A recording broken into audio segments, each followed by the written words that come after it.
नमस्कार दोस्तों, मैं बहुत बहुत स्वागत करता हूं आप सभी का एक बार फिर से आपके अपने ही banking YouTube channel everyday banking में।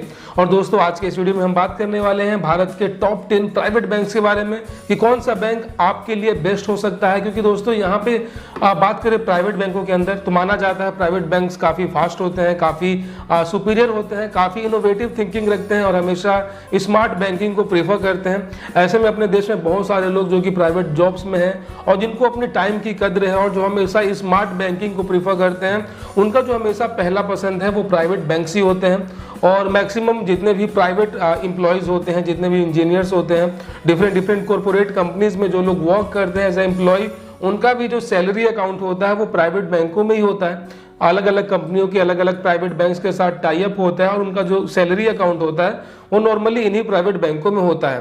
तो दोस्तों, प्राइवेट बैंक बेसिकली सरकारी बैंक से सिर्फ इतना ही अंतर होता है कि ये जो बैंक्स हैं, इनका जो मैनेजमेंट है वो पूरी तरीके से ग्रुप ऑफ कंपनीज चलाती हैं, इंडिविजुअल्स चलाते हैं और इसमें सरकार का कोई भी इंटरफेयर नहीं होता है और गवर्नमेंट के कोई भी शेयर्स नहीं होते हैं। इसके अलावा बाकी सभी रूल्स और रेगुलेशन जो कि गवर्नमेंट के द्वारा बनाए जाते हैं, साथ ही साथ जो भी आरबीआई मतलब रिजर्व बैंक ऑफ इंडिया के जो भी गाइडलाइंस हैं वो भी सेम प्राइवेट बैंक उतना ही फॉलो करते हैं जितना कि सरकारी बैंक। तो ऐसा बिल्कुल नहीं है कि प्राइवेट बैंक्स पे कोई भरोसा नहीं किया जा सकता। बहुत सारे लोग डरते हैं कि प्राइवेट बैंक के अंदर हमारा पैसा सेफ नहीं है, तो गाइज ऐसा कुछ नहीं है। अपने देश में जो बैंकर ऑफ द बैंक जो कि आरबीआई है वो सभी गवर्नमेंट और प्राइवेट बैंक दोनों को कंट्रोल करती है। फर्क बस इतना है कि प्राइवेट बैंक के अंदर गवर्नमेंट के कोई भी शेयर्स नहीं होते, वही जो पब्लिक सेक्टर बैंक्स होते हैं उसमें गवर्नमेंट के अपने कुछ शेयर्स होते हैं। इसके अलावा और कोई अंतर नहीं होता है। खैर, चलिए चलते हैं अपने टॉपिक पे और हम बात करते हैं हमारा जो पहला इस टॉप 10 कैटेगरी में जो हमारा फर्स्ट रैंक है, और आपने गेस कर भी लिया होगा। जी हाँ दोस्तों, एचडीएफसी बैंक जो कि भारत का सबसे बड़ा प्राइवेट बैंक है और पूरी दुनिया में जो इसका रैंक है वो 6th है। तो आप समझ सकते हैं जो पूरी दुनिया में छठा सबसे बड़ा बैंक है वो भारत में कितना बड़ा हो सकता है। इसका जो कुल मार्केट कैपिटलाइजेशन है ये भारत का सबसे बड़ा सरकारी बैंक एसबीआई से भी कहीं ज्यादा है।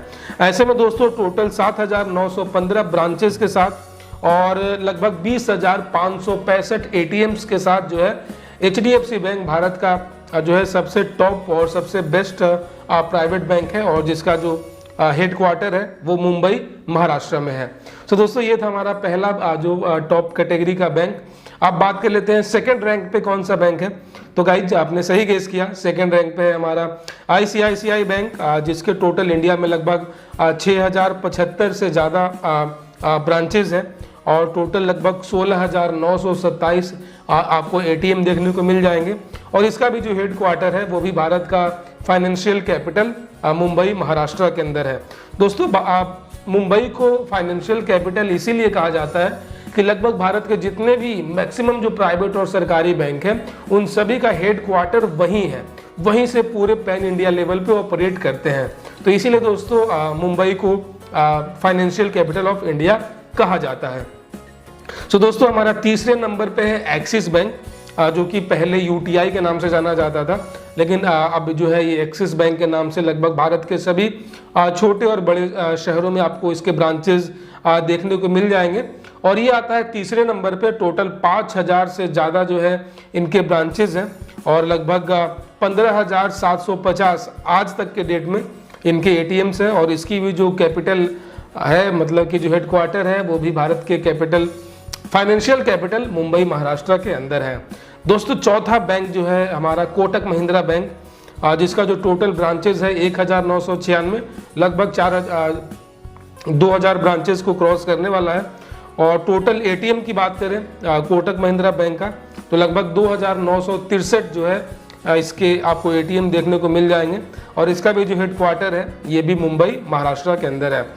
दोस्तों, पांचवा जो हमारा सबसे बड़ा प्राइवेट बैंक है वो है आईडीबीआई बैंक और इसके साथ रोचक किस्सा ये है कि पहले कभी ये सरकारी बैंक हुआ करता था, लेकिन अब जो है गवर्नमेंट ने अपने शेयर्स सेल कर दिए थे।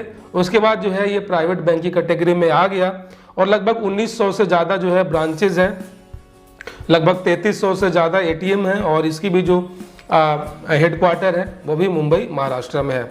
दोस्तों, हमारा यहाँ पे बात करें छठा जो सबसे बड़ा प्राइवेट बैंक है वो है यस बैंक और इसका जो टोटल बात करें ब्रांचेस के, लगभग 1192 लगभग 1200 ब्रांचेज हैं और लगभग 1200 से ज़्यादा इसके एटीएम्स आपको देखने को मिल जाएंगे।